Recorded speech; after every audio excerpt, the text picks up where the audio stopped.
માળિયાહાટીના તાલુકાના શિક્ષકો તારીખ 9 માર્ચ ગાંધીનગરમાં મહાપંચાયત યોજશે।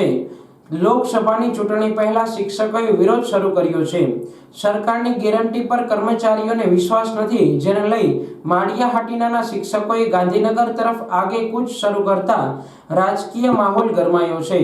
રાષ્ટ્રીય સંયુક્ત મોરચો અને શૈક્ષિક મહાસંઘ ગુજરાતના આદેશ અનુસાર માળિયાહાટીના તાલુકામાં શિક્ષકો જૂની પેન્શન યોજના સહિત 11 પડતર પ્રશ્નોને લઈને માળિયાહાટીના શિક્ષકો દ્વારા મહામતદાન યોજાયું હતું। ત્યારે શિક્ષકો દ્વારા તારીખ 9 માર્ચે ગાંધીનગરમાં મહાપંચાયત યોજવાના હતા। તેમાં કેસરી ખેસ જય શ્રી રામના નારા સાથે શિક્ષકો શક્તિ પ્રદર્શન કરશે તેવી ચીમકી ઉચ્ચારી હતી। તારીખ 9 માર્ચે કેસરી ખેસ જય શ્રી રામના નારા સાથે માળિયાહાટીના તાલુકાના શિક્ષકો બહોળી સંખ્યામાં ગાંધીનગરમાં મહાપંચાયતમાં જોડાવા માટે ગાંધીનગર રવાના થયા છે।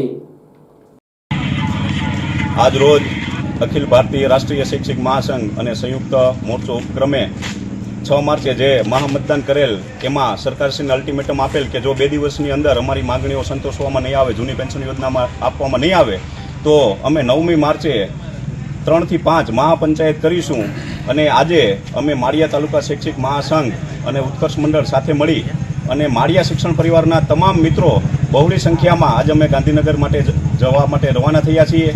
અને હવે કાલે મહાપંચાયતમાં અમારા રાજ્યના હોદ્દેદારો સાથે અમે નક્કી કરી અને જ્યાં સુધી અમને જૂની પેન્શન યોજના નહીં મળે ત્યાં સુધી લડતને વધુમાં વધુ ઉગ્ર બને તેવા પ્રયત્નો કરીશું અને અમે અમારો હક લઈને જ જપીશું।